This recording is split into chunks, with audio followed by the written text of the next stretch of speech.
बौद्ध धम्म परिषदेच्या अनुषंगाने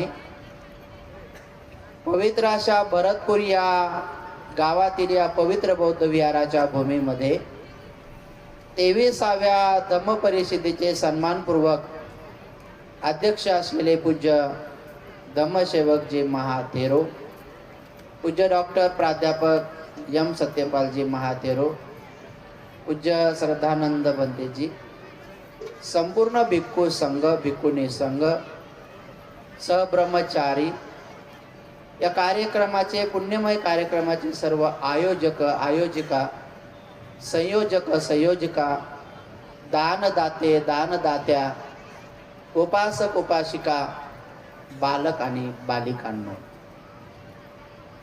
तथागत सम्यक संबुद्ध नेहमी असं म्हणायचे, भिक्षूंनो, भिक्षुणींनो, तुमच्या भल्यासाठी, तुमच्या कल्याणासाठी, तुमच्या मंगलासाठी मी जे काही सांगत आहे ते तुमच्या भल्यासाठी, त्यामुळं तुम्ही ते संप्रज्ञानयुक्त चित्ताने ऐका. संप्रज्ञानयुक्त चित्त म्हणजे ज्याच्यामध्ये सजगता असते, ज्याच्यामध्ये प्रज्ञा बी असते आणि ज्याच्यामध्ये ध्यानही असते आणि ज्ञानही असते. सजगतेनं परिपूर्ण, प्रज्ञाने परिपूर्ण, ध्यान आणि ज्ञानाने परिपूर्ण अशा चित्ताला आपल्या शरीरामध्ये ठेवून आपण एकाग्र चित्ताने त्याच्या आधाराने कानाने ऐकत ऐकत चिंतन मनन करा, जेणेकरून तुमच्या भल्यासाठी, कल्याणासाठी मी सांगत आहे, असं भगवान बुद्ध म्हणायचे. त्याच भगवान बुद्धांचा उपदेश 84,000 वचन ज्या त्रिपिटकामध्ये संकलित केल्या गेलेले आहे ते त्रिपिटक 3 आहे. सुत्त पिटक, विनय पिटक, अभिधम्म पिटक. विनय पिटकामध्ये जवळजवळ 21,000 भगवान बुद्धाचे प्रवचन आहेत. सुत्त पिटकामध्ये 21,000 जवळजवळ भगवान तथागतांचे प्रवचन आहेत. आणि जो अभिधम्म पिटक आहे त्यामध्ये जवळजवळ 42,000 आहे. 21,000 विनय पिटकामध्ये, 21,000 सुत्त पिटकामध्ये, 42,000 अभिधम्म पिटकामध्ये, असे सगळे मिळून 84,000 प्रवचन, उपदेश भगवान बुद्धांनी त्यातले स्वतः 82,000 दिलेले आहेत. उरलेले जे 2,000 आहेत, जे भिक्षू अरहंत झालेले आहेत, साऱ्या दुःखातून मुक्त झालेले आहेत, त्या काही भिक्षूंचे 2,000 प्रवचन, असे सगळे मिळून 84,000 उपदेशाचा, प्रवचनाचा, धम्मदेशनेचा, मार्गदर्शनाचा, स्कंधाचा हा धम्म आहे. आणि त्या धम्माची बाबासाहेबांनी आपल्याला दीक्षा घेण्याची प्रेरणा दिलेली आहे, त्यांनी स्वतः घेतलेला आहे. मग आता ते 84,000 प्रवचनामध्ये त्यातला काही उपदेश जर मी तुम्हाला सांगितला, जो तुमच्या कधी वाचण्यात आला नाही, कधी ऐकण्यात आला नाही, कधी तुम्ही तो पाहिला नाही, तर साहजिकच आहे की तुम्हाला ते असं वाटन की अरे हे कुठून सांगितलेलं आहे. म्हणून धम्म परिषदेला नेहमी गेल्यानंतर प्रवचन ऐकलं पाहिजे, बसलं पाहिजे. का? कारण जे काही आपण अगोदर ऐकलेलं आहे आणि तेच जर दुसऱ्या कोणा भंतीजीने सांगितलं तर आपल्या ऐकण्यामध्ये भर पडते, त्याचं रिपिटेशन होते, म्हणजे पुन्हा ती गोष्ट आपल्याला ऐकायला मिळते, विसरत नाही आपण. आणि जे कधी नाही ऐकलं ते नवीन ऐकायला मिळतं. बघा, जर अगोदर ऐकलेलं असेल, डबल एखाद्या भंतीजीने ते सांगितलं तर आपल्याला पुन्हा रिव्हिजन होतं. आणि एखादी गोष्ट कधी आपण ऐकली नाही ती नव्यानं ऐकायला मिळते. म्हणून धम्म परिषदेमध्ये जाताना धम्म प्रवचन ऐकूनच गेलं पाहिजे. तसं धम्म परिषदेचा शेवट करूनच गेलं पाहिजे. मधात नाही गेलं पाहिजे. पूर्ण शेवट करून पहिले भिक्षू संघाला जाऊ द्यायचं आणि मग आपण जायचं. जास्त उशीर झाला तर इथंच अंग टाकून द्यायचं, काय होत नाही. इथंच अंग टाकून द्यायचं, पाहायचं एकदा काय होतंय. जे काय होईल ते चांगलंच होईल, वाईट काय होणार नाही. म्हणून उपासक उपासिकांनो, धम्म श्रवण केल्यानंतर, धम्म ऐकल्यानंतर तसा त्याग आपल्यामध्ये आला पाहिजे. याचा अर्थ असा होतो की आपण खरंच धम्मप्रवचन ऐकलं आणि ते आपल्या जीवनात उतरवलं. ते कशाहून लक्षात येतं? एखाद्या माणसाने धम्मप्रवचन खरंच ऐकलं की नाही ऐकलं हे त्याच्या वागण्यावरून लक्षात येतं. आणि त्याचं वागणं एका दिवसाचं नाही तर मरेपर्यंत त्याच्या वागण्यातून लक्षात येतं की याला प्रवचन समजलं, हिला प्रवचन समजलं, असा त्याचा अर्थ होतो. नाहीतर अनेक लोक लहानपणापासून प्रवचन ऐकतात आणि अनेक लोक तारुण्यातून प्रवचन ऐकतात. काही लोक म्हातारपणामध्ये प्रवचन ऐकतात. प्रवचन ऐकल्यानंतर देखील जे आपल्यामधून काढून टाकायला पाहिजे आणि जे आपल्यामध्ये धारण करायला पाहिजे तर ते काही आपल्यातून काढून टाकायच्या वस्तू काढून टाकत नाहीत आणि ज्या आपल्या धारण करायच्या त्या काही धारण करत नाहीत. साध्या साध्या गोष्टी असतात, सोप्या सोप्या गोष्टी असतात, फार कठीण नाही. एकदा धम्मदेशना प्रवचन ऐकायला एकदा का बसलं तर आपलं सगळं लक्ष भंतेजीकडे असावं. नाही तर मग गुपचूप डोळे लावून घ्यावे आणि ऐकावं. कारण आता डोळ्याला काही काम नाही, सध्या ऐकायचं आहे, कानाचं आहे.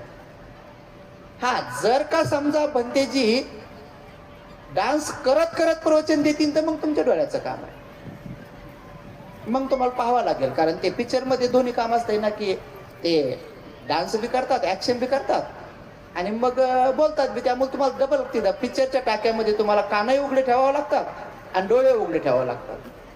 त्यामुळे इथं तसं काही कानच तुम्हाला उघडे ठेवावं लागतील, डोळे उघडे ठेवायची काही तुम्हाला गरज नाही. कारण तुम्ही कान उघडे ठेवले तर तुम्ही बोलता ते ऐकू येते का? तर कान तुम्ही जर उघडे ठेवले तर जे काही मी बोलतो तर ते तुम्ही डोळे लावल्यानंतर तुम्हाला ऐकू येईल, असं बंदीचं म्हणणं आहे की तुम्ही डोळे लावले. तुम्ही म्हणता डोळे लावून घ्या, मग कान उघडे ठेवून तुम्ही सांगतात ते त्यांना ऐकू येते का? बंदीजी म्हणतात की तुम्ही कान जर उघडे ठेवले तर जे काही मी सांगतो ते तुम्हाला ऐकू येतं का, असं बंदीजी म्हणतात. तर तुम्ही एकदा सांगा, ऐकू येतं का? दोन्ही हात वर करा बरं एकदा. बरं, ऐकू येतं, ठीक आहे. तर तुम्हाला ते ऐकू येतं असं तुम्ही हो म्हटले.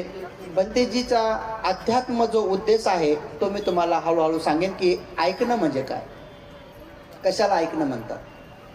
जसं की भगवान तथागत सम्यक संबुद्धाचा उपदेश असल्यामुळं सांगणारे जे कोणी भंतेजी असतात किंवा भिक्षुणी असतात तेव्हा ऐकणाऱ्यांनी असा विचार केला पाहिजे की हे माझ्या तथागताचं वचन आहे, म्हणजे प्रत्यक्ष तथागतच आहे. मग तथागताचं वचन ऐकताना राजा राणी, श्रेष्ठी महाश्रेष्ठी, धनवान गरीब लोक कसं ऐकत होते, तर ते श्रद्धेनं ऐकत होते. मग श्रद्धेनं ऐकत होते याचा अर्थ आपण या काळात कसा घ्यावा, तर याचा अर्थ आपण असा घ्यावा की तेव्हा आपण आपलं देहभान आणि साऱ्या गोष्टी विसरून केवळ ते बुद्ध वचन ऐकावं. आपल्या बाजूला कोण बोलतंय, आपल्या समोर कोण बोलतंय, आपल्या पाठीमागं काय सुरू आहे, इकडे आजूबाजूला काय सुरू आहे, याकडे आपलं मन आकर्षित होऊ देऊ नये. आपण एकाग्र चित्ताने ते ऐकत राहावं. तसं आपल्या मानवी मनाचा स्वभाव असतो की चांगल्या गोष्टी ऐकण्यापेक्षा आपलं मन लवकर थोड्या वेगळ्या गोष्टीकडे धाव घेतं, लवकर घेतं. आम्ही सुद्धा जेव्हा नवीन नवीन भंतेजी झालो होतो आणि जेव्हा आम्ही विपश्यना केली नव्हती तेव्हा आमचं बी मन असंच होतं. आम्हाला कोणी मोठे भंतेजी शिकवायला लागले तर आम्ही त्या मोठ्या भंतेजीकडे पाहायचो आणि मग त्या रूममध्ये जर दुसरं कोणी आलं की आम्ही त्या भंतेजीकडे पाहणं सोडून द्यायचो आणि जे कोणी आले त्याच्याकडेच पाहायचो, बसूस तर पाहायचो असं. कधी मध्ये बसल्यानंतर त्यांचं जर आमच्याकडे लक्ष झालं की मग आम्ही त्याच्याकडे पाहतो ना, असं काहीतरी करायचो. जोपर्यंत विपास तुम्ही पण तसं करता. आता तुम्ही समजा ती ताई मगाशी इथं बसली तर बऱ्याच जणांनी असं असं वर करू पाहिले का, तर काय ती बिचारी बसली. आता बघा आमच्या इथं समोरच बसले होते तर आम्ही पाहिलं बसली आहे का नाही.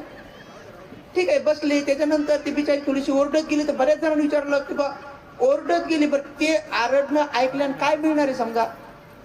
पण प्रवचनापेक्षाही आपल्याला तुम्ही किती गहन प्रवचन सांगा पण तिकडे जोऱ्यानं कोणी आरडू द्या, आपण सगळे इकडे सोडून तिकडे पाहतो की काऊन आरडते म्हणून असं पाहतो आपण. किंवा एखाद्या लेकरांनी तिथं खाली पडू द्या, असं पाय खोरू द्या, असं नुसतं रडू द्या. तुम्ही म्हणता काऊन रडत आहे, तुम्ही असं रडलेलं पोरगं पाहिलंय, पाय खोरलेलं पाहिलंय, ओरडलेलं पाहिलंय, आरडलेलं पाहिलंय, सगळं, पण तरी आपलं मन ना तिकडे धाव घेतंय. याचा सराव करावा लागतो. म्हणून मी जी काय आज गोष्ट सांगणार आहे ती तुम्ही कधी ऐकलेली नाही आहे. मग जी गोष्ट ऐकलेली नाही आहे तर ती तुम्ही एकाग्र चित्ताने ऐका की जेणेकरून होऊ शकतं की तुम्हाला त्या ऐकताच त्याचा लाभ होईल. भगवान बुद्धाचं प्रवचन ऐकता अनेक भिक्षू आणि अनेक भिक्षूंनी अरहंत झालेत असे हजारो दाखले त्रिपिटकात आहेत. तुम्ही पुण्यवान लोक आहात, पुण्यवान उपासक उपासिका आहात की भिक्षू संघ ते त्रिपिटकाचा अध्ययन करतात, दिवस रात्रभर अध्ययन करतात आणि जे तुम्हाला कधीच वाचण्यात येणार नाही ते तुम्हाला अशा ठिकाणी येऊन सांगतात. आणि अशा ठिकाणी लोक गावगाव थोडं धान्य पैसा जमा करून असा मंडप टाकतात, भिक्षूला भोजन देतात आणि तुम्हाला त्या सुविधा उपलब्ध करून देतात. किती पुण्याचं काम करतात. जे कधी तुमच्या वाचण्यात येणार नाही, ऐकण्यात येणार नाही. त्रिपिटकातल्या बऱ्याच गोष्टी वाचल्यानंतर कळत पण नाही कळत. मी स्वतः माझं उदाहरण सांगतो. जेव्हा मी श्रीलंकेमध्ये काय अभिधम्माचे काही क्लास करत होतो मला कळत नव्हतं, डोकं दुखत होतं, समजत नव्हतं, बऱ्याच वेळ समजत नव्हतं. मी काही भंतेजीकडे वारंवार जायचो की भंतेजी ही गोष्ट मला समजली नाही, ही गोष्ट मला कळली नाही. तर त्यांनी सांगितलं की ह्या गोष्टी विपස්සना केल्यानंतर, ध्यान केल्यानंतर थोड्या हळूहळू कळणं सुरू होतात. नाही कळत काही गोष्टी. तुम्हाला जर मी काही गोष्टी पाली भाषेत सांगितल्या तर तुम्हाला कळत नाही, पण त्या मराठीत सांगितल्यानंतर थोड्या समजू शकतात. म्हणून भिक्षू संघ किती दयाळू आहे की ज्या गोष्टी तुम्ही वाचल्यानंतर देखील कळणार नाहीत. अनेक साहित्यिक लोक आहेत, मोठे आहेत, ते वाचतात ग्रंथ पण त्यांना कळत नाही त्यातल्या गोष्टी, समजत नाहीत त्यातल्या गोष्टी. अनेक अशा गहन गोष्टी आहेत. जसं की बुद्ध आणि त्यांच्या धम्मग्रंथामध्ये गर्भधारणा कशी होते यावर बाबासाहेबांनी लिहिलेलं आहे. नाही कळत लोकांना काय. तिथं असं आलेलं आहे वर्णन.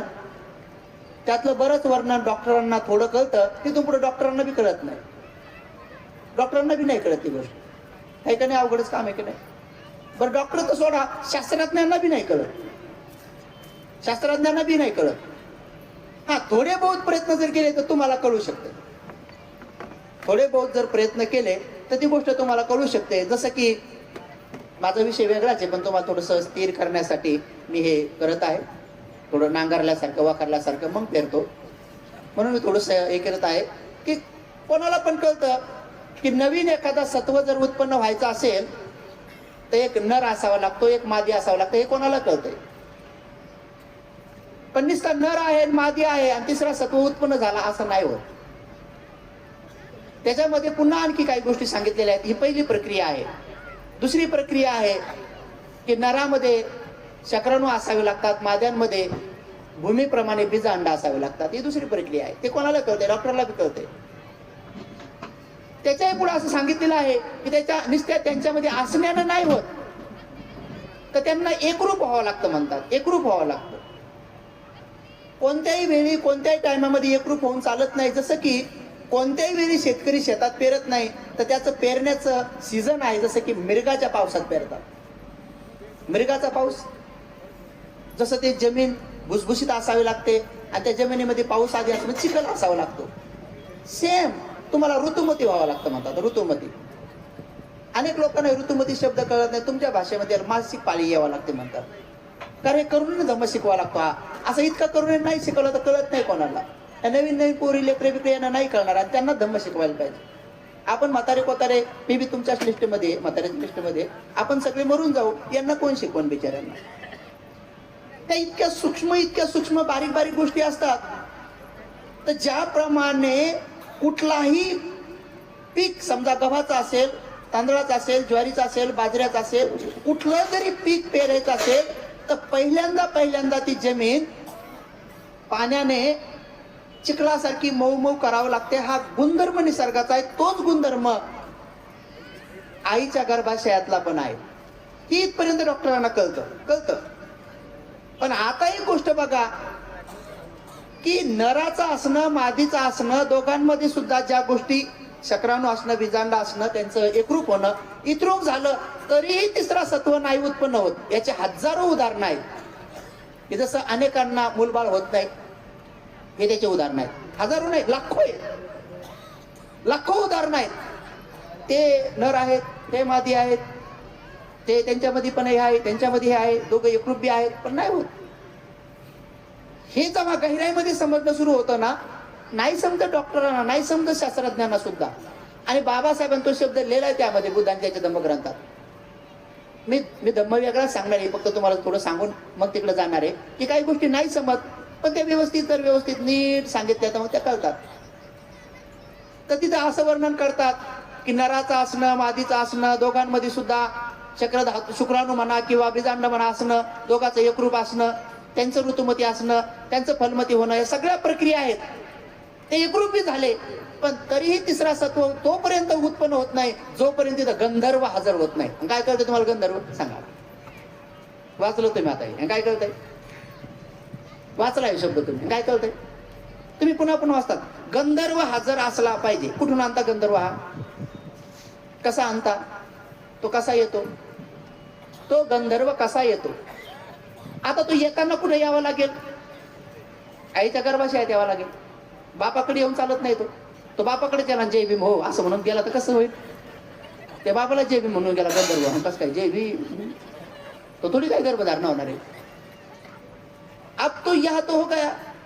ते गंधर्व काय आहे? काय कळतंय कोणाला? कोणत्या शास्त्राला कळतंय? कोणत्या साहित्यिकांना कळतंय? बरं आणखी तिथे एक शब्द आहे, आणखी एक आहे बाबासाहेबांनी लिहिलाय. महामायांना चतुर्दीपाल आले, महाराणीला पूर्ण राणीच्या आसनासह उचललं. तो उचलण्याचा जो दिवस होता तो आषाढी पौर्णिमेचा होता. त्यांनी सुंदर दिवसभर भोजनदान आदी पुण्य केलं.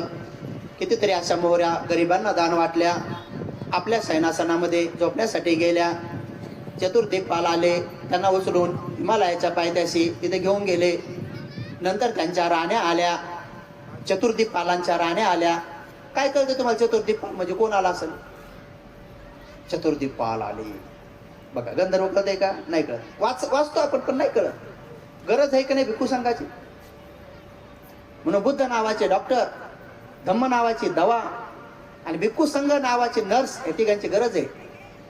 नुसतं डॉक्टरला शरण जाऊन नुसतं दवाला शरण जाऊन चालत नाही. नर्सला बी शरण जावं लागतं. नर्सला सुद्धा शरण, 3 रत्नाची शरण. का? कशासाठी? म्हणून बाबासाहेबांनी पाहिलं की अरे हे बिचारे माझे लोक करुणेनं कोण शिकवायला येईल? करुणेनं शिकवायला येण्यासाठी पहिला त्याग करावा लागतो. लग्न करावं लागत नाही, अविवाहित राहावं लागते. कोण राहते? हे भंतीचे लोक राहतात.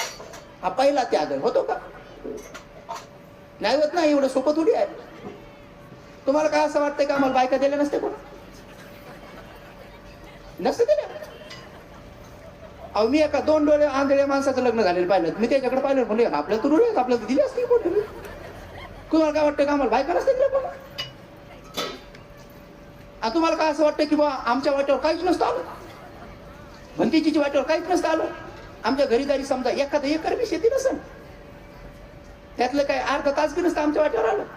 बरं जाऊ द्या नसेल शेती तर घराचे वाटे करताना आमच्या वाट्यावर काय कुलूप नसतं आलं? एखादं एवढं बी नसेल आमच्याकडे, ते बी नसेल. एवढं अवघड तुम्ही शब्द. पण तुमच्या गावातून 2-4 झाले तर तुम्हाला ढळढळत माहिती. त्याच्याकडे काही तर असं काही तर वाट्यावर आलं असतं. कोणीतरी भिक्षू घरी जाऊन मायबापांना भावा बहिणीला म्हणतात का आमचा वाटा द्या म्हणून. कोणी म्हणत असेल तर म्हणू नका, जाऊ द्या, देऊन टाकता काय.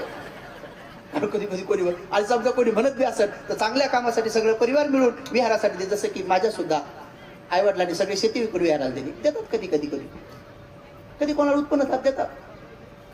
पण उपासक आणि उपासिकांनो ही इतकी साधी गोष्ट नाही. हे एवढं मोठं तत्वज्ञान शिकण्यासाठी पहिला नियम आहे की त्यांना अविवाहित राहावं लागतं. आणि अगोदर विवाह केला असेल तर त्यांना सोडून यावं लागतं, त्यांना सोडून यावं लागतं. आणि तेव्हा कुठे हे गहिऱ्यातल्या गोष्टी मग समजणं सुरू होतात की चतुर्दिक्पाल आले, हिमालयाच्या पायथ्याशी घेऊन गेले आणि मानस सरोवरावर आंघोळ घातली. आता मानस सरोवर कुठे आहे? बाबासाहेब खोटं तर नाही लिहिणार. बरं बाबासाहेबाचा विश्वास कोणावर आहे? हात वर करा बरं. हे बाबासाहेबांनी लिहिलं असेल, हे खोटं असेल का खरं असेल? आहे का नाही? बाबासाहेब खोटं लिहितील का? मग मानस सरोवरावर महामायांना आंघोळ घातली म्हणतात. खूप सुंदर वर्णन केलं की त्यांची केसभूषा केली, वेशभूषा केली. मी ते सुंदर सांगू शकतो पण मोठे भंतीजीने मला सांगितलेलं आहे की लोकांना हसवायचं नाही म्हणून मी सांगत नाही की ती केसभूषा कशी करतात म्हणून. मला माहिती आहे तुम्ही कसं करता म्हणून, ते असं ते माहिती मला तुम्ही नाही का सांगितलं ते कसं नाटापटा करतात, कसं करतात, काय करतात ते सगळं मला ऍक्टिंग खूप छान येते मला, खूप येते. तिथं वर्णन आलेलं आहे. बाबासाहेबांनी मुद्दाम केले की त्यांनी केसभूषा केली, वेशभूषा केली आणि त्या सगळ्यांनी मिळून महामायाला असं सजवलं म्हणतात जणू की काय त्या दिव्य शक्तीचं स्वागत करणार आहेत, दिव्य शक्तीचं स्वागत करणार आहेत. तुम्ही पाहिलं का? आमदाराचं स्वागत, खासदाराचं स्वागत, नगरसेवकाचं स्वागत, भिक्खूचं स्वागत, पंतप्रधानाचं स्वागत, राष्ट्रपती स्वागत, युनोच्या सेक्रेटरी स्वागत, युनोच्या प्रेसिडेंटचं स्वागत, एवढं हे सगळ्या लोकांचे स्वागत तुम्ही टीव्हीवर पाहिले असतील ना. त्यांच्या स्वागतासाठी ज्या पोरी सजवतात पाहिल्या असतील ना तुम्ही, त्या कशा सजवतात. तिथं राग द्वेष मोहानं भरलेल्या लोकांचं स्वागत करताना आणि राग द्वेष मोह काढणाऱ्या भिक्षूचं स्वागत करताना काही फरक दिसतो की नाही तुम्हाला? आहे की नाही? त्याच्यामध्ये काही तफावत आहे की नाही? कधी कुठला कार्यक्रम असला तर तिथं काही पोरी काहीतरी शाल श्रीफळ घेऊन येतानासाठी सजवलेले असतात, त्यांचं मेकअप केलेलं असतं बघा, त्यांचं मेकअप केलेलं असतं वेगळं वेगळं, सगळ्यांपेक्षा ते वेगळ्या वाटल्या पाहिजे म्हणून त्यांचं मेकअप केलेलं असतं. तुम्ही कधी कधी क्रिकेटमध्ये ते चौकार मारल्यानंतर ते चेंडू चौकार किंवा छक्कार गेल्यानंतर ते नाचायला पाहिलं नाही का तुम्ही? त्या पोरी असं हातात घेऊन असं चुम चुम चुम असं त्या नाचतात, ते पाहिलं नाही का तुम्ही? ते असं असे बारीक बारीक कपड्यावाले. काही दिवसांना माहित नाही ते कपडे राहतात का नाही, तर लई कमी कमी झाले. ते कापूस कमी वाटते तिकडे त्यांच्याकडे. असं वाचलं जाऊ दे, तो विषय वेगळा आहे का? मी ठरवलं होतं हसायचं नको, काय नव्हते होती येते कधी कधी. म्हणून त्यांना त्यांच्यासाठी सजवल्या जातं. इथं बाबासाहेब लिहितात की दिव्य शक्तीचं स्वागत करणार का काय असं महामायांना सजवलं म्हणतात. आणि मग काय समजतं बरं आता दिव्य शक्तीचं स्वागत आला काय शब्द इथं? म्हणून मी तुम्हाला म्हटलं पाहिजे ना, वाचल्यावर मी नाही कळत शास्त्रज्ञांना, नाही कळत साहित्यकांना, नाही कळत अभ्यासकांना काय दिव्य शक्तीचं. म्हणून ते लोक आपल्या आपल्या भाषणामध्ये या शब्दांना तरडून मरडून आपल्या पद्धतीने सांगतात. बाबासाहेबांचा ग्रंथ आहे बुद्ध पूजा पाठ. तिच्यामध्ये बाबासाहेबांनी रतनसूत्र घेतलेलं आहे. तिच्यात बाबासाहेबांनी बुद्धाचे गुण घेतलेले आहे. इतिपिसो भगवा, इतिपिसो अरहं, इतिपिसो सम्मा संबुद्धो, इतिपिसो विच्चाचरण संपन्नो, इतिपिसो सुगतो, इतिपिसो लोकविदु, इतिपिसो अनुत्तरो पुरिस धम्म सारथी, इतिपिसो सत्ता देव मनुष्यानं. देव हा शब्द आला इथं, देव. इतिपिसो सत्ता देव मनुष्यानं. ते देव आणि मनुष्य असतायत.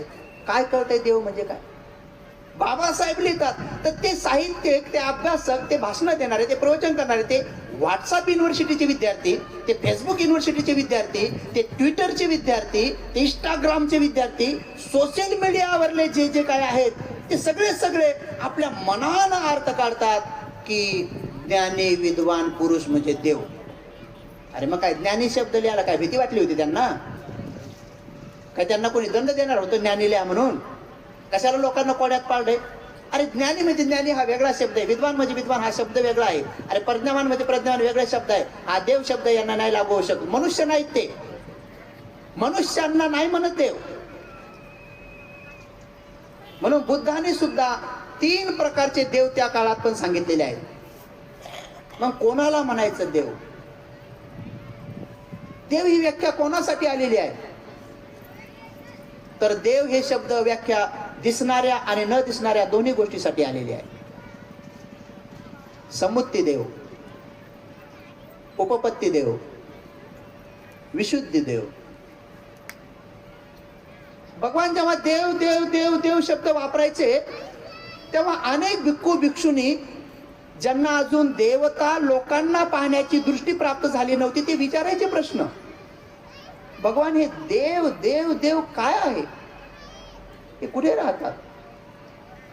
म्हणून बघा पुन्हा एक शब्द भेटला तुम्हाला की हे देव शब्द नाही कळत म्हणून फोडून सांगावं लागतो. काही समजत लोकांना वाचन केल्यानंतर देखील. बुद्धाने त्याचं धम्मग्रंथ वाचन करो, कुठलाही शब्द वाचन करो किंवा ग्रंथ वाचन करो, अनेक अशा गोष्टी नाही कळत लोकांना. म्हणून अशा धम्मपरिषदांची आवश्यकता असते, धम्मपरिषदांची गरज असते.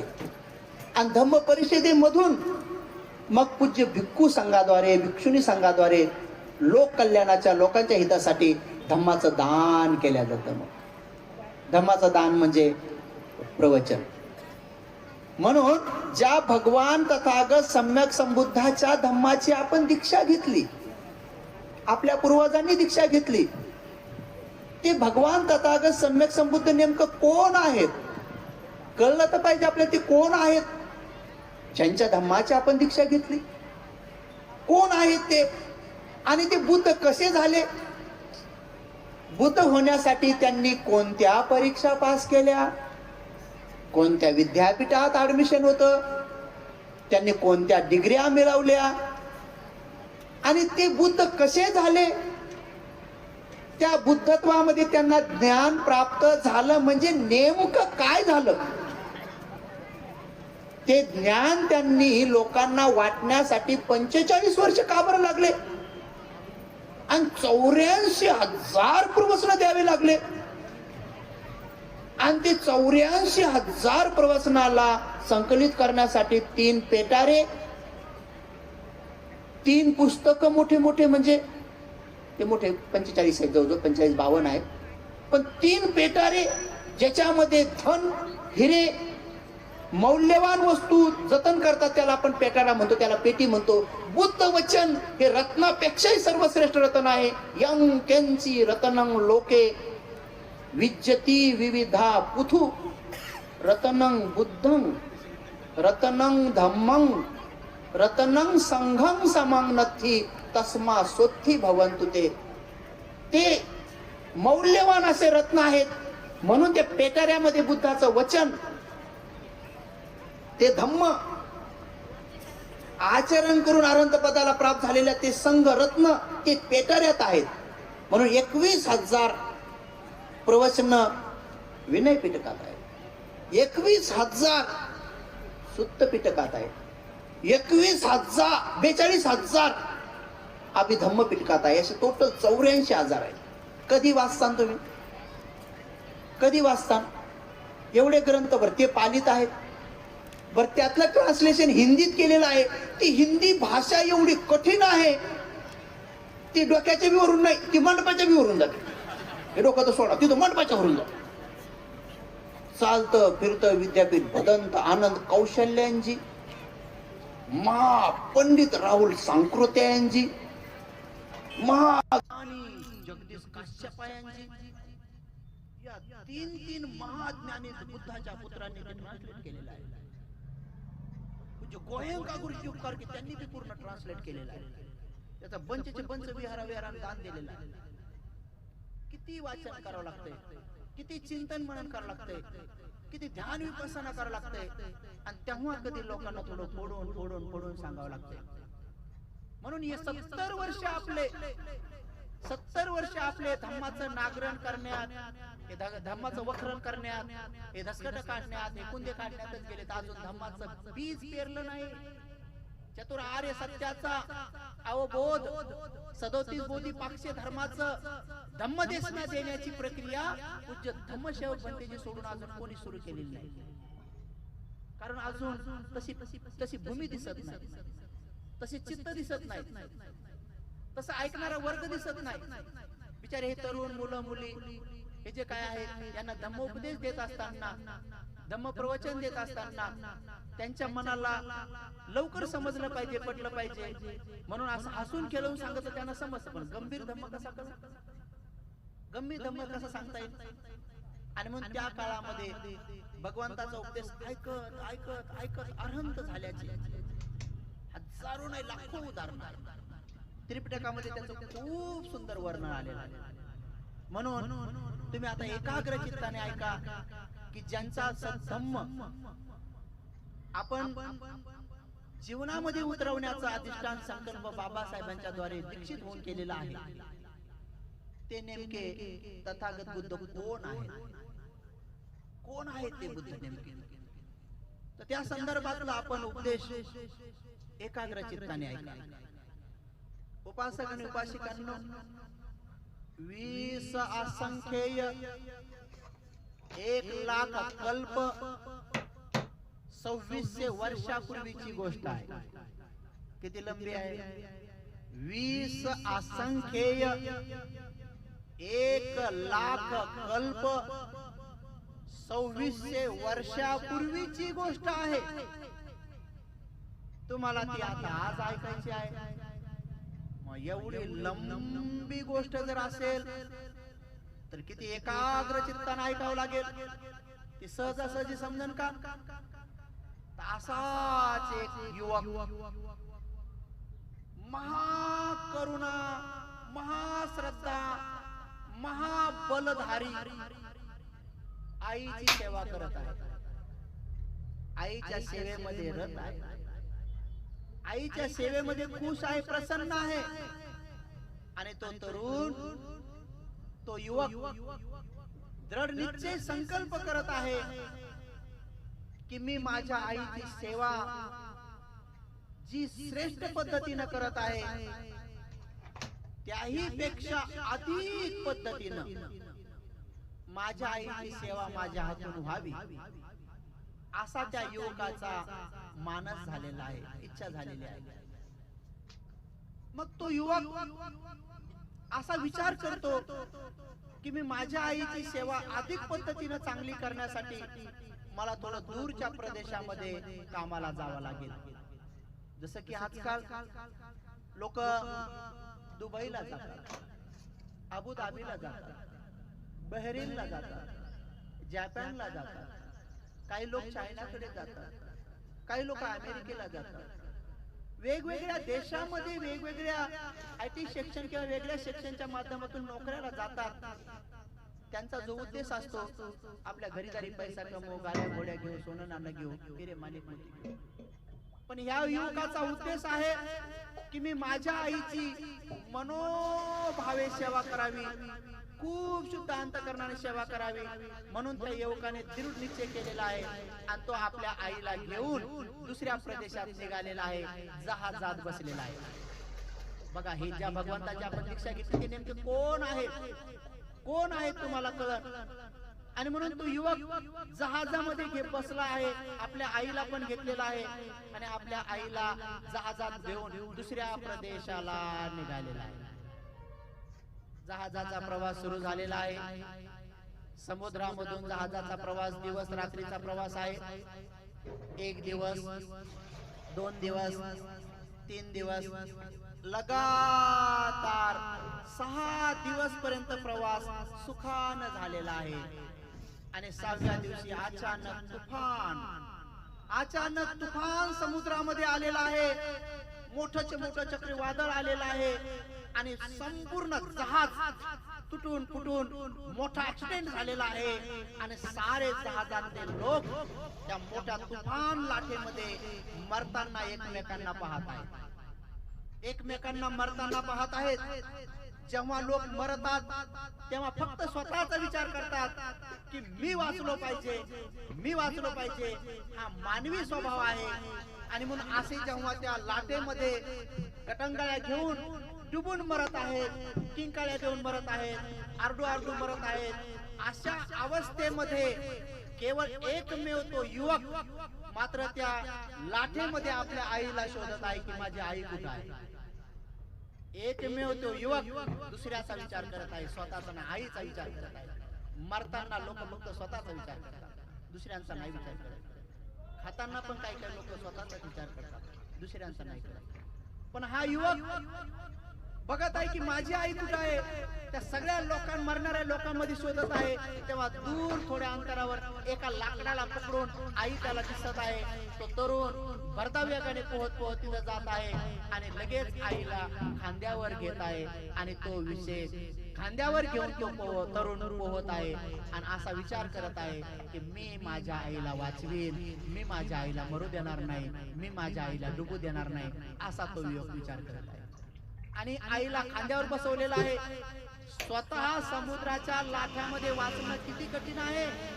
अशा अवस्थेमध्ये दुसऱ्यांना खांद्यावर घेऊन त्यांना बी वाचवायचं आहे. किती मोठी कसरत आहे, किती मोठी श्रद्धा आहे, किती मोठं शौर्य आहे, किती मोठं बल आहे, किती मोठी हिंमत आहे. आणि म्हणून तो युवक दिवसभर पोहला, दिवसभर पोहला आणि कुठं पोहत आहे, समुद्रामध्ये. आणि काय आशा आहे, माझ्या आईला मी मरू देणार नाही. समुद्रामध्ये असा निश्चय करणं, समुद्रामध्ये असा संकल्प करणं साधी गोष्ट नाही. कारण समुद्राचा किनारा कोणत्या साईडला माहित नाही, आता किती दिवस पोहावं लागणार आहे माहित नाही. अहो तुम्ही विहिरीत विचार करू शकता की आमची किती काठाला लागेल, किंवा नदीमध्ये ठरू शकता की मी त्या काठाला लागेल, किनाऱ्याला लागेल. एखाद्या तऱ्याचा विचार करू शकता की मी पलकडच्या काठाला लागेल. समुद्रामध्ये कसा निश्चय करू शकता, त्याचा किनारा माहित नाही आहे, त्याचा काठ माहित नाही आहे. आणि मी पोहतोय तर त्याच दिशेने चाललो तर उलट्या दिशेने चाललोय काही माहित नाही आहे. आणि किती दिवस लागणार, 1 दिवस 2 दिवस 10 दिवस 20 दिवस 1 महिना 2 महिने, काही माहित नाही. पण निश्चय केलाय, दृढ निश्चय केलाय की मी माझ्या आईला वाचवणार आहे, माझ्या आईला मी मरू देणार नाही. आणि पूर्ण दिवस पोहून काढलेला आहे. रात्र झाली, आता रात्री तुफान अशा लाटा, तुफान अशा लाटामध्ये पुन्हा स्वतःला वाचवायचं आहे. आणि तुफान लाटा काय साध्या सुद्धा नसतात, त्याच्यामध्ये आईला मरू द्यायचं नाही आहे. आणि तो युवक एकच ध्यास आहे, काही झालं चालन, मी माझ्या आईला डुबू देणार नाही, माझ्या आईला मरू देणार नाही. पूर्ण रात्रभर पोहून काढलेले आहे. विचार करा थोडस, हे बुद्ध कोण आहे, आपण कोणाच्या धर्माची दीक्षा घेतलेली आहे हे तुम्हाला आता कळलं. साधी गोष्ट नाही आहे. रात्रभर पोहून काढले आणि रात्रभर पोहून काढल्यानंतर पुन्हा दुसरा दिवस निघला आणि त्या युवकाने 1-2 नाही तर चक्क 6 दिवस आणि 6 रात्र पोहून काढल्या. आईला मरू दिलं नाही. 6 दिवस आणि 6 रात्र पोहून काढल्या. ज्यांना पोहणं आहे त्यांना माहिती आहे की किती बल लागते, थोडा अंदाज काढा. त्यांना पोहणं नाही त्यांना नाही कळत. ज्यांना गाण्याचं रेस करावं लागतं किंवा रियाज करावं लागतो त्यांना माहित असते काय असतं. हे प्रवचन घेण्यासाठी कसा अभ्यास करतो, जे अभ्यास करतात त्यांना माहिती कसं आहे. बाकी त्यांना काही एवढं महत्व नसतं. पोहून पोहून 6 दिवस 6 रात्र काढल्या आणि 6व्या दिवशी युवक थकून गेला. आणि थकल्यानंतर 6व्या दिवशी युवक मात्र डुबत चाललेला आहे. आता तो युवक डुबू लागला आणि डुबता डुबता डुबता युवक डुबून गेला.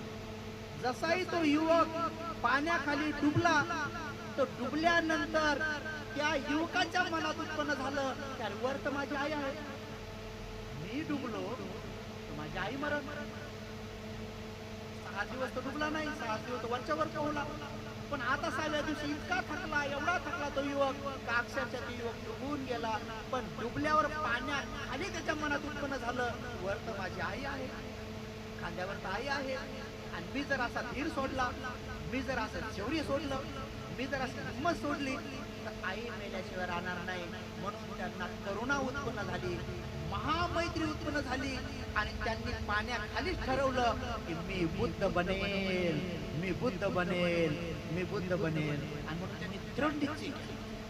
त्या युवकाने निश्चय केला पाण्याखाली की मी स्वतः वाचीन आणि माझ्या आईला पण वाचवील, आणि म्हणून सुळी मारून तो युवक पुन्हा बाहेर आला आणि तेवढ्याच शक्तीनं पुन्हा पोहणं सुरू केलं की मी या सगळ्या भवसागराला पार करेल, मी या साऱ्या दुःखातून बाहेर पडेल.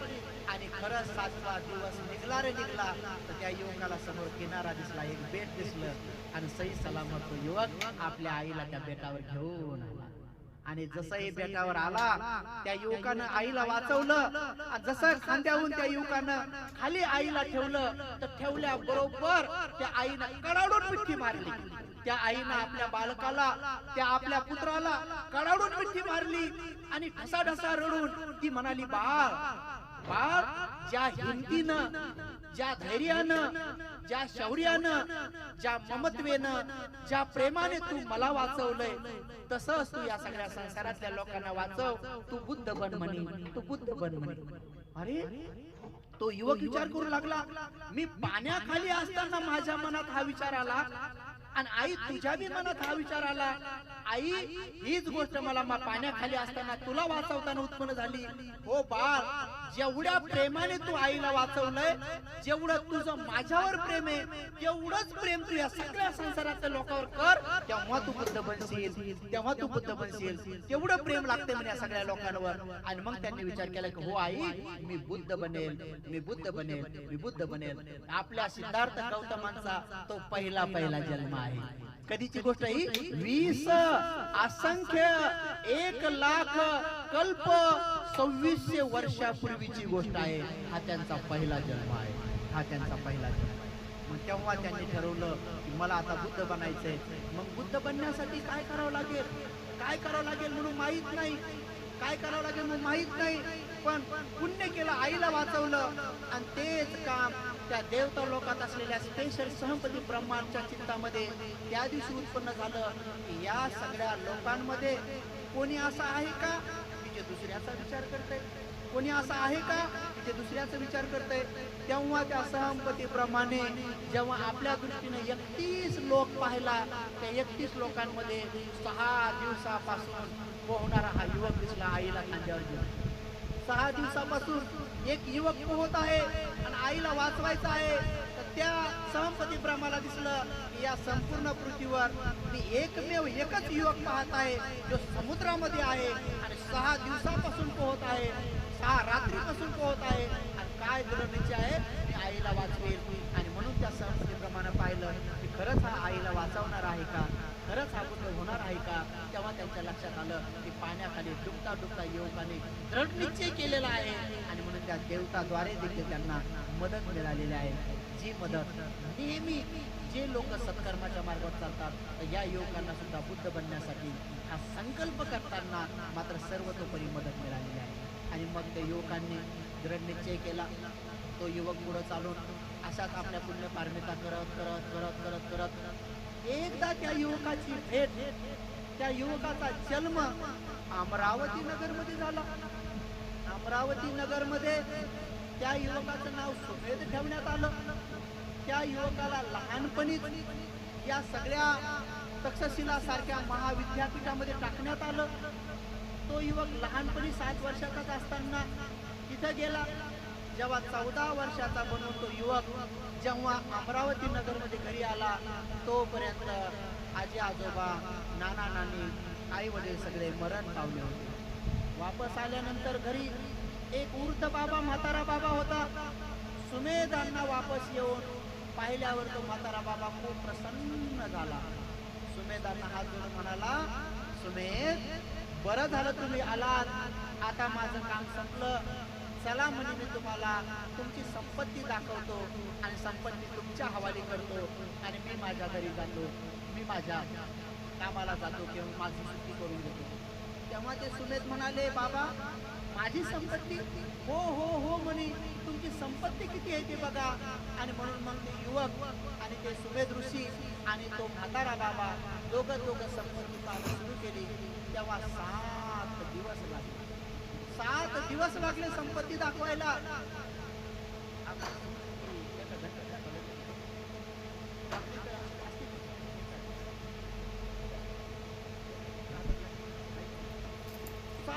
दिवस लागले संपत्ती दाखवायला. आणि 7 दिवसानंतर म्हातारे बाबा म्हणाले, सुमेध, ही सगळी संपत्ती तुमच्या आई वडिलाची नव्हती. म्हणे मग तुमच्या नाना नानीची होती. तुमची आई एकुलती एक होती, म्हणून तुमच्या नाना नानीची सगळी प्रॉपर्टी तुमच्या आईची झाली आणि तुमची आई मरून गेली, म्हणून आजपासून आता ही तुमची झाली. मग पुन्हा म्हणे चला संपत्ती पाहाला. पुन्हा 7 दिवस लागले. 7 दिवसानंतर मग म्हणाले, सुमेध, ही देखील संपत्ती तुमच्या आई वडिलाची नव्हती, ही तुमच्या दादा दादीची होती, तुमच्या आजी आजोबाची होती. तुमच्या बापाच्या नावावर ही सगळी प्रॉपर्टी केली आणि तुमचे वडीलही मरण पावले, म्हणून आता आजपासून ही तुमची झाली. पुन्हा 7 दिवस लागले आणि 7 दिवसानंतर सांगितलं, ही सारी शेती, हे सारे आम्रवन, हे सारे नाना प्रकारचे फळाचे झाड, हे सारे हाती उंट घोडे, हे सारे दासदास्या नोकर चाकर, हे सारे हिरे माणिक मोती, हे सारं सोनं नाणं चांदी वैभव, हे सारं सुमेध तुमचं आहे. असं 21 दिवस लागले बापाची, नाना नानीची, दादा दादीची प्रॉपर्टी दाखवायला. आणि 21 दिवसानंतर मग ते बाबा म्हणे, सुमेध, आता या तिन्ही संपत्तीचे धनी तुम्ही आहेत, मला सुट्टी करून द्या. किती चांगला म्हातारा बाबा म्हणा. असं आहे का कोणी या काळात? एवढं सगळं सांभाळून का कोणी? वापस आल्यानंतर म्हणून तुमचं काहीच नाही, जे काही ते मग आणि सांभाळायचं काय? मी सांभाळलं म्हणून होय. काय काय महिला म्हणतात ना, मी आहे म्हणून तुमचं घरदार आहे, नाही तर या बुवाचं काय खरं होतं? काय काय माणसं म्हणतात, मी आहे म्हणून नांदवलं ना, तीन कोण नांदवत होतं? पोरं म्हणतात आम्ही आहेत म्हणून या दोघांचं बरं आहे ना, गेले असते बाजूला. सगळे जण ज्याचं त्याचं क्रेडिट घेतात. आता आम्ही काय म्हणा, आम्ही काय म्हणा, त्यामुळे आम्ही काहीच म्हणत नाही, तुम्ही ऐका गुपचूप. म्हणून सुमेध, एवढं सगळं धन तुमचं आहे. सुमेध लगेच म्हणता, बाबा नका जाऊ, माझे मायबाप, माझे आजी आजोबा, माझे नाना नानी खूप विद्वान होते. धन कसं कमवावं त्यांना चांगलं कळत होतं, परंतु ते सगळे जण बुद्ध होते. बुद्ध म्हणता क्षणी ते म्हातारा बाबा म्हणे, अरे सुमेध, असं कसं काय म्हणता? ते कशाने बुद्ध होते? अरे ते तर लय विद्वान होते, तुझ्यासाठी एवढं धन कमवून ठेवलंय. अहो बाबा, मी एवढ्यासाठी म्हणलं, खरंच ते ज्ञानी विद्वान होते म्हणून ते एवढं धन कमवलं. बघा ना, किती सोनं नाणं आहे, किती हिरे माणिक मोती आहे, किती वैभव आहे, किती सगळं काय, दासदास्या नोकर चाकर, सगळी शेतीबाडी सर्व काय आहे.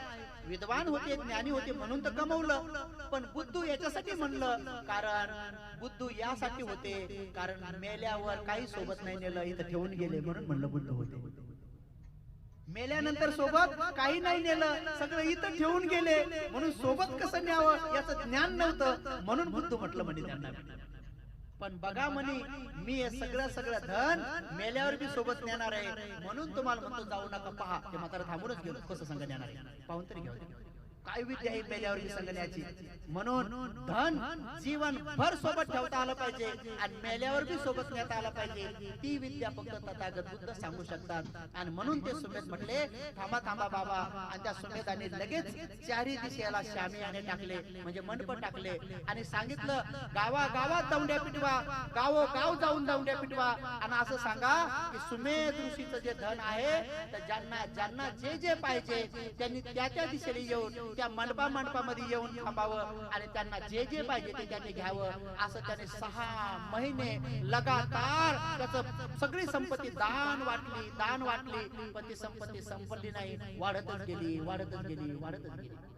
6 महिन्यानंतर देखील संपत्ती संपत नाही. म्हणून सुमेध ऋषींनी शेवटी मात्र एक दिवस अशी घोषणा केली की मी उद्या तपस्वी बनत आहे, मी उद्या अरण्यात चाललो आहे आणि जेवढी बी माझी संपत्ती आहे ही ज्याला जे लागन ते घेऊन जावं. मी ही दान केलेली आहे. आणि ते ऋषी झाले, तपस्वी झाले, अरण्यात जाऊन ते गावात फक्त भिक्षा मागायला येऊ लागले. एवढं सगळं सोडून दिलं आणि ते भिक्षा मागू लागले. त्या काळात ते लोकही खूप चांगले होते, ज्यांना जे पाहिजे तेच नेत होते. त्या काळातले लोक जर कोणाला एक बैल लागत असेल तर गुपचूप तिथं जाऊन एकच नेत होते. आताच्या काळात तशी घोषणा करणं परवडत नाही, तशी तुम्ही काही करू बिरू नका कोणी करत असेल. आताच्या काळात ती घोषणा भंतीची पुढे बी करून परवडत नाही. तुम्ही जर असं म्हणले ना की ज्या भंतीजीला जे पाहिजे ते घेऊन जा, तर अवघड काम आहे. जे लागत नाही ते बी घेतय माणूस. त्याचं काही काम नाही ते बी घेत आहे का नाही? एका भंतीजीला काठी लागत होती आणि तिथं काठ्या वाटणं सुरू होते एका ठिकाणी. दुसरे भंतीजी धड धाकट काठी घेऊ लागले म्हणजे तुम्ही कशाला म्हणे म्हातारा झाल्यावर तेव्हा बापारी म्हणले आता आता काही अजून म्हातारी नाही झालो ना आपण काय गॅरंटी की आपण काठीनच मरू का बिना काठीचीच मरू त्याची काही गॅरंटी. त्या काळातली घोषणा आताच्या काळामध्ये मी एक म्हातारा डोळ्याने पाहिला. तो म्हातारा बुद्धाच्या काळातला तसा सुमेधाच्या काळातला आणि दुसरा एक म्हातारा मी डोळ्याने पाहिला. एका बस स्टँडवर आम्ही दोघं होतो आणि त्या बाजूला एक ट्रक पलटी झाला. ट्रक होता तेलाचा, गोड्या तेलाचा आणि ट्रक पलटी झाला आणि पूर्ण तेलच तेल. बाजूच्या गावाला माहीत झालं की तिथं ट्रक पलटी झालाय. सगळ्या त्या गावातून लोक हांडे कळशा ड्राम घेऊनच येऊ लागले आणि सगळे भरू घेऊन चालले आणि आम्ही त्या फाट्यावर उभे आणि म्हातारा बाजूला उभं. मी लोकांना विचारलं काय झालं? अहो मग तिथं ट्रक पलटी झाला म्हणे, तिथं लई तेल आहे म्हणे, लोक नेऊ घेऊन चालले. म्हटलं जाऊ दे बा, त्याला आपल्याला काही काम नाही, कारण काही कामच नाही आपल्याला, काय काम आहे. तरी एका माणसाने 15 वर्ष अगोदर मला घरी नेलं आणि दान काय दिलं होतं माहिती का? प्याऱ्यान लावून एक कंगवा आणि एक फणी उया काढायची आणि तेल. मी म्हणलं बाबा तुम्ही काही पाहिलं नाही का फणीचं काय काम या डोक्यात उया होऊ नाही म्हणून तर आम्ही केले 14 फायदे ऐक ना. लोक देतात काही का देतात. एका घरी नेलं तर 5 फळं कोणते? एक केळी, काळे डब, एक अंगूर आणि एक पेरू किडका आणि घरचंच एक डाळिंब आणि 5 फळं अशा हातात. मला म्हणे बंदीची थांबा फळं द्यायचे म्हणे. म्हटलं बापरे किती घेत पाहा, तर एवढे हातात आणले मला. राहू देतो मला काय फळ आणले म्हणलं बापरे बाप, काय करा या फळाचं, एक फळ खायसारखं नाही, फळ दान देते म्हणलं. कठीणच काम.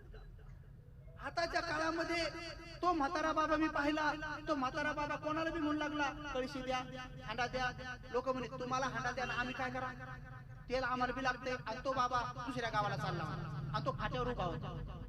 तो इकडे तिकडे पाहू लागला. त्याला कळशी मिळेना, हांडा मिळेना, काही बकेट मिळेना, काही बॉटल मिळेना आणि त्या बाबाची आसक्ती काय तेला वाचून जाईल. त्या बाबानं मागं पुढं काय पाहिलं नाही, मी डोळ्यानं पाहिलं.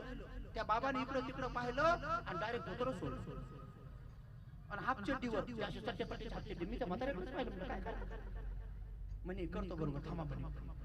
आणि त्या म्हाताऱ्यानं धोतर माझ्या समोर सोडलं आणि बाजूला एक पन्नी होती आणि म्हातारा चिंग पळत गेलो तिथं आणि ते धोतर बुडून आणलं त्या पंडित आणि म्हणे घरी गेल्यावर पिळल्यावर निघते म्हणजे अर्धा लिटर. अरे बापरे म्हणलं पाय किती कठीण काम आहे.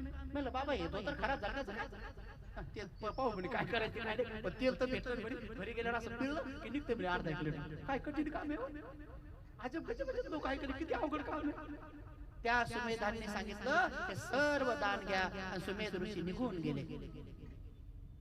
जेव्हा ते सुमेध त्या गावात यायचे त्या गावचे लोक मोठ्या सन्मानानं मोठ्या आदरानं सुमेधांचं स्वागत करायचे. नक्की आणि नक्की वेशीपर्यंत त्यांना आणण्यासाठी जायचे. रोज आदरातिथ्य करून कोणी त्यांना भिक्षा वाढायचे.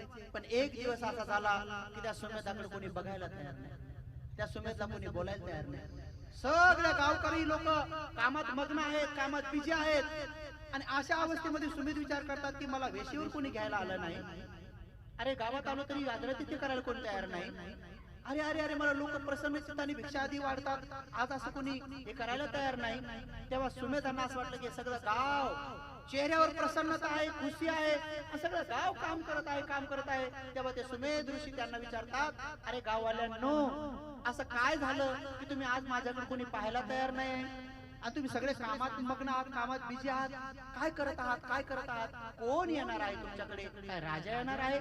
तेव्हा गावात लोक म्हणतात अहो सुमेध उद्या जगाचे कल्याण मित्र तथागत दीपंकर बुद्ध आणि भिक्खू संघ आमच्या नगरात येणार आहे, आपल्या नगरात येणार आहे. हा बुद्ध शब्द वापरल्याबरोबर, हा बुद्ध शब्द ऐकल्याबरोबर या सुमेध ऋषीला तुरंत स्मरण झालं की अरे 6 दिवस पर्यंत मी समुद्रामध्ये पोहून 6 रात्रमध्ये समुद्रामध्ये पोहून खांद्यावर माझ्या आईला घेऊन मी बुद्ध बनण्यासाठी दृढ निश्चय केलेला आहे आणि बुद्ध आज इथे येणार आहेत.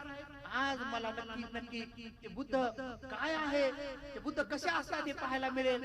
आणि म्हणून त्यांनी दृढ निश्चय केला आणि सांगितलं मला पण काहीतरी काम द्या. आणि त्या सुमेध ऋषीला काम देण्यात आलं की तुम्ही पण हे काम करा, कारण पाऊस पडलेला आहे, सगळा चिखल झालेला आहे आणि चिखलामध्ये बुद्धाचे पाय भरू नये, संघाचे पाय भरू नये म्हणून सगळं गाव कामाला लागलं होतं. आणि या सुमेध ऋषीला उत्पन्न झालं मी पण त्या बुद्धाची सेवा करावी. बघा श्रद्धा कशी असते. मला असं वाटतं एक वर्षी आपल्याकडे बी मोठा पाऊस आला होता, आहे का नाही? आमच्या गाड्या ट्रॅक्टरला ओढ काढल्या होत्या, आहे ना? आहे का नाही? पावसाने असं ओढ काढल्या होत्या. पूज्य धम्मसेवक भंतेजी लहानपणी भिक्षू कसे दिसतात, भिक्षू कसे असतात हे पाहण्यासाठी त्यांना लहानपणी 3ऱ्या-4थ्या वर्गात उत्पन्न झालं की भिक्षू कसे असतात. तेव्हा महाराष्ट्रात भिक्षू नव्हते, बौद्ध धम्माची दीक्षा घेतलेली आहे. पुढे आपले भंतेजी धम्मगुरु कसे असतात, ते काय खातात, कसे राहतात हे पाहण्याची श्रद्धा एका लहान लेकराच्या मनामध्ये 4थ्या वर्गात 5व्या वर्गात असताना उत्पन्न झाली. आणि मग त्यांनी दृढ निश्चय केला, आपल्या घराच्या भिंतीवर दगडावर, राहणीच्या दगडावर लिहून ठेवलं म्हणजे मी भिक्षू बनणार लिहून ठेवलं. आणि खिशामध्ये चिठ्ठी घेतली आणि सारनाथला पायी ट्रेनच्या पटरी निघाले. चिठ्ठीत